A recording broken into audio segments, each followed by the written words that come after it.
name's Dean, I'm Lloyd.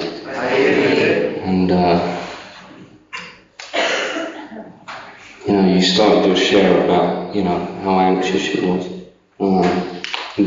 Me too. It's great to be here. It's great to be clean. It's great to be alive. And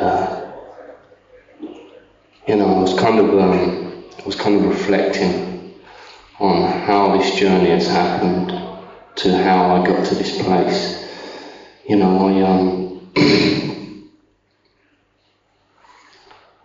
Before coming to NA, Liverpool was not a place that I knew very much about. I can remember growing up as a kid and there would be like documentaries on the telly, things like Brookside. That was the only introduction that I had to Liverpool, really. And when I came to NA, I remember, I think it was the UK Convention, 2012. There were some people that I heard, carrying our message, and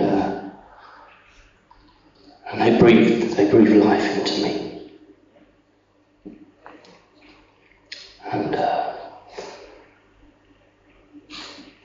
and I remember after that meeting, seeing the flyer for Manor One,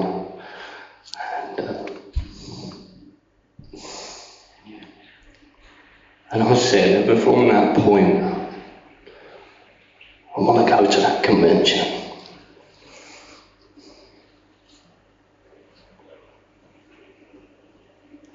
Years later, I've made it.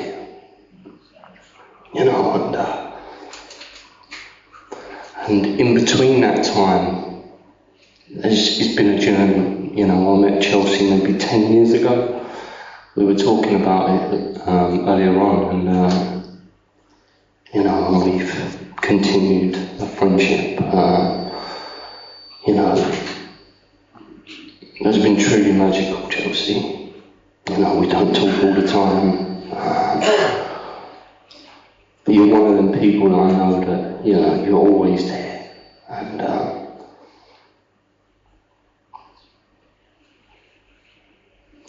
Chelsea messaged me and said, would I be up for coming to speak, coming to share? And I said, of course I will.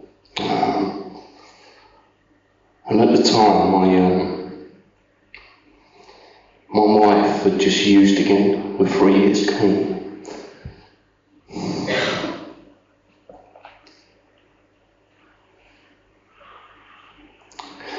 2 weeks later, Chelsea contacted me again and said, you're going to be sharing on the topic of faith.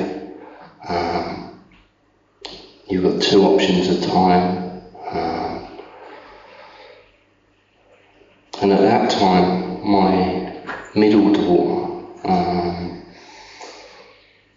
who is 8 years old, was in hospital for an ongoing illness that she had from a little baby, which they still can't find a cure for, and she was having some surgery, and it wasn't going to plan. I just thought to myself, God's got his hand on this.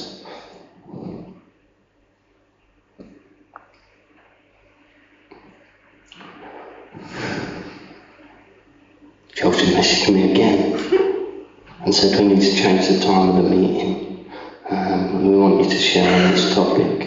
And at that time, there was some other stuff going on. I'm not going to talk about that yet, not just yet.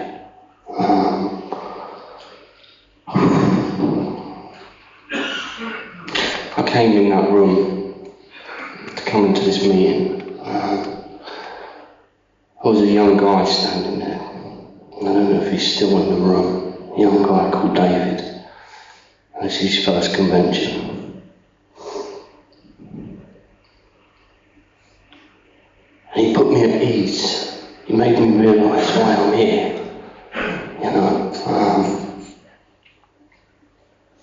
You know, I came to Narcotics Anonymous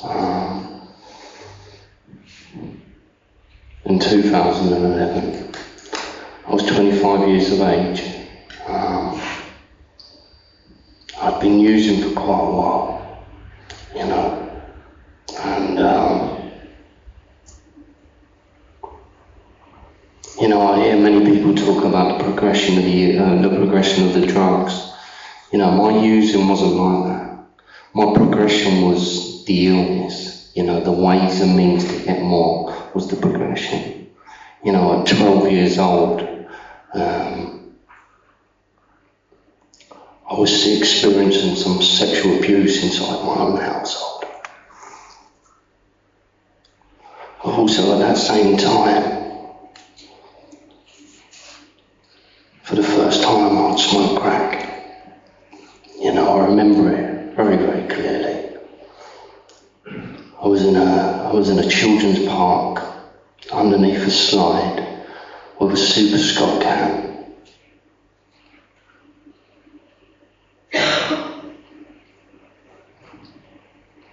You know, and the rest is just history. We know what happens. We know what journeys we go on. You know, and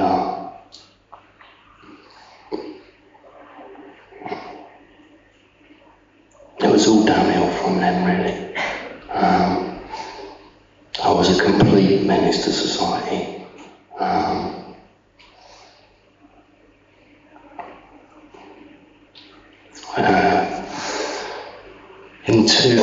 In 2011, I ended up in the hospital. I'd been caught in a situation due to the consequences of my ways and means to get more. I was stuck in a house. It was 3 a.m. in the morning, and these guys had kind of kidnapped me, kept me in the back of a car, taken me to this house because I owed them some money.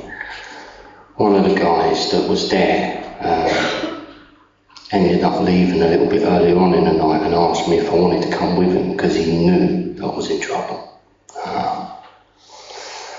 And the reality is that, you know, there was something about me that I built this mentality that I was not scared of anyone. I was not scared of anything. You know, and it was about 3 o'clock in the morning. And I remember one of these guys in the kitchen, we'd been using all night together, leans over the kitchen side, goes to grab a knife. The other 2 guys reach over to grab him, and as they do, I run for the door. I managed to escape. And that's how I ended up in the hospital. From getting from that house to a petrol station. I don't know if I hit my head or what had happened, but all I can remember is waking up at that petrol station and seeing blue lights over the top of me. And I woke up in the hospital. They started telling me they'd done tests on me, that I could go home. Is there anybody that I want to contact? And the reality is that, you know, I had nowhere else to go. I'd run out of ideas, I run out of plans.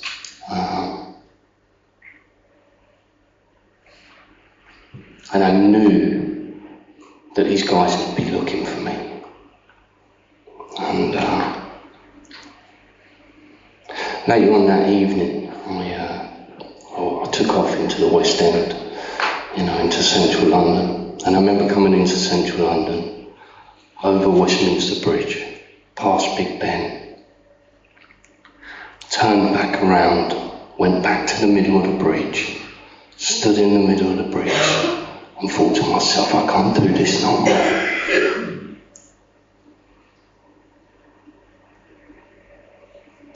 I never knew anything about NA. I never knew about anything about people changing their lives around.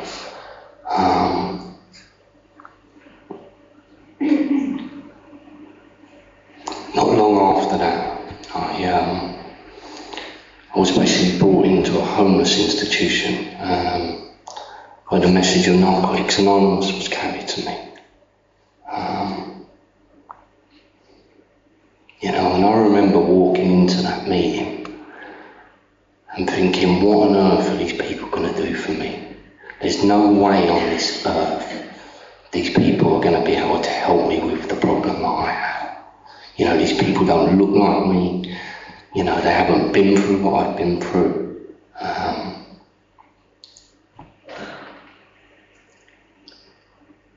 But I stayed,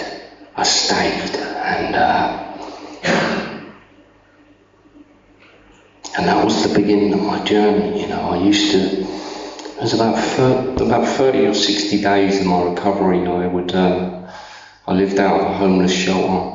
I would rock up to meetings during the day, and people got to know who I was. I used to turn up to meetings with a little bag on my back. I used to have my blanket in it from the homeless shelter, and people just poured love into me. It took some time. The obsession started to lift. But I wasn't convinced what you guys were talking about that was really going to work for me.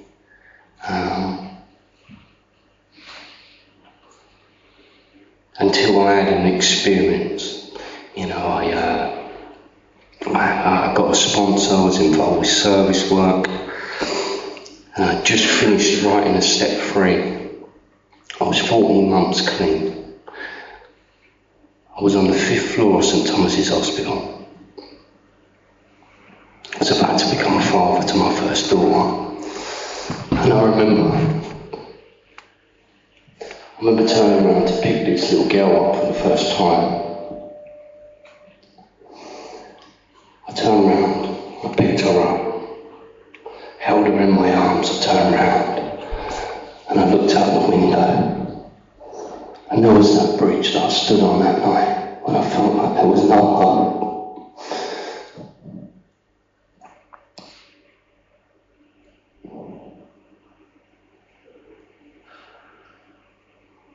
That was the moment that I started to believe Narcotics Anonymous was going to work for me. And it's been a journey. It's been a real journey.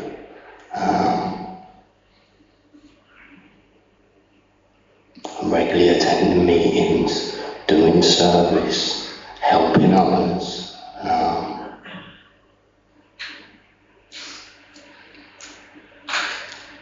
The maddest thing is about that story. I've had 3 children in recovery. All 3 of them children have been born in exactly the same room.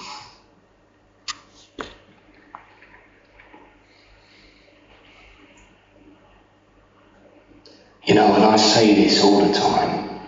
Recovery, the stuff that we learn in recovery, the step work, the sponsorship, the stuff that we hear is there for when times get hard. I need to be uncomfortable.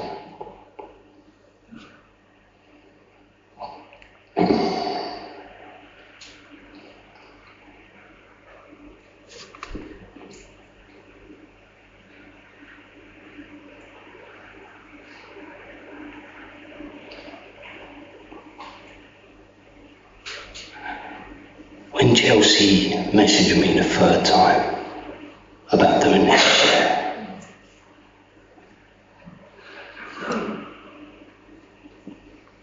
a couple of days earlier I'd got a phone call from my oldest daughter's school to say that she'd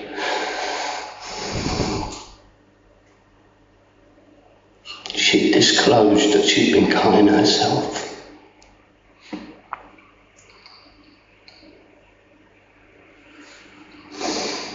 So at 13 years clean, that little girl that I held in my arms,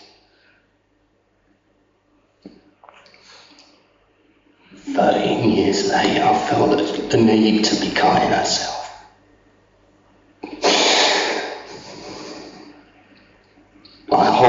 got your world turned upside down, man.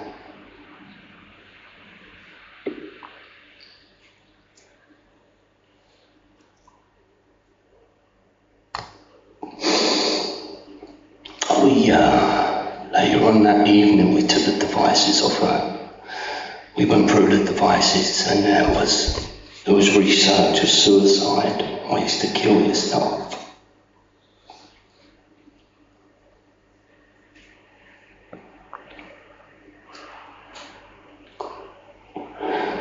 I sat in the garden till about 2 o'clock in the morning. My wife kept saying to me, "You okay? Do you want to come inside?" I said, "No, I'm okay." And there was something going on in my head. Pick the phone up, pick the phone up, pick the phone up. You know, and I've been very fortunate in here to have contact with people around the world that are in different time zones. And I called a guy in LA, and he sat on the phone with me for an hour.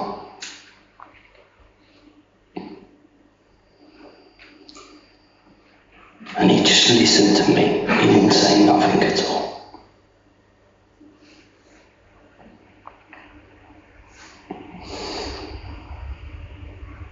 I came off the phone, and I could hear the voices in my head again. There was the voice of, "This is because of your parenting. This is the stuff that you've given to your daughter." Then on the other side, I could hear you guys. I could hear them people from our first meeting saying, "We don't use no matter what." You know, I remember my first sponsor saying it to me. It was one of the first times that I went through something in recovery clean. He said, "Dean, things are going to get a lot harder in recovery, but you're going to learn to deal with them a lot better."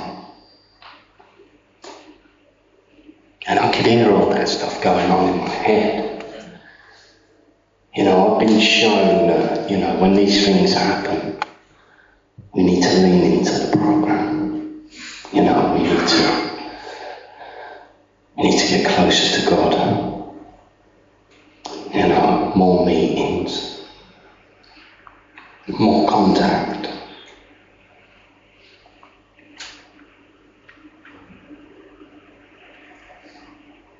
It's been scary, man. It's been scary. But I haven't had to use, you know,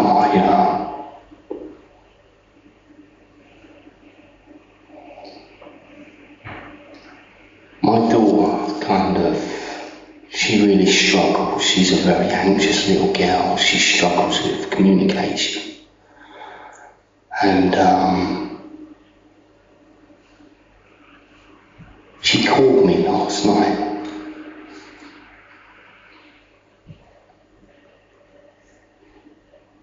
And we was in the meeting and didn't answer the call. And I went outside to see if it was something important. And she didn't want to say that she'd called me to see if I was okay.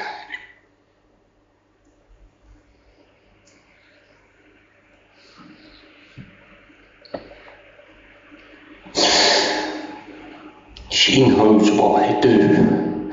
She knows I'm okay. She knows about LA.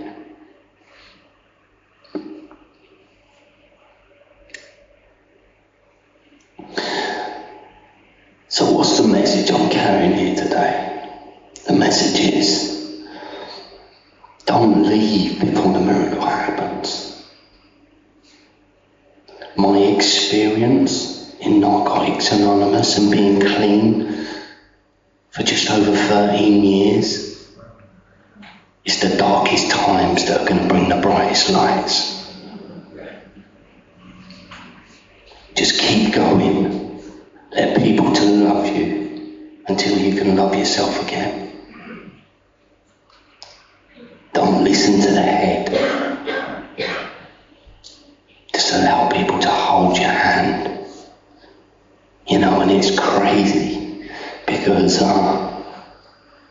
that whole experience from the first time hearing someone at the UK convention to 13 years later, to Chelsea asking me to share, to all that stuff happening in them moments, you cannot tell me that God didn't have his hand on this.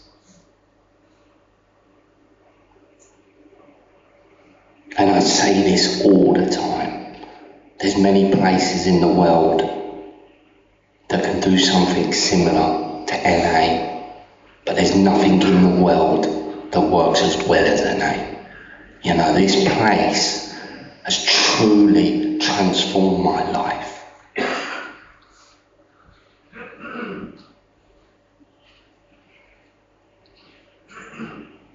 I just want to say, thanks for allowing me to be here today, allowing me to participate in my recovery, but most importantly, to pass on the message to you that was carried to me. Thanks for allowing me to share and be a part of it.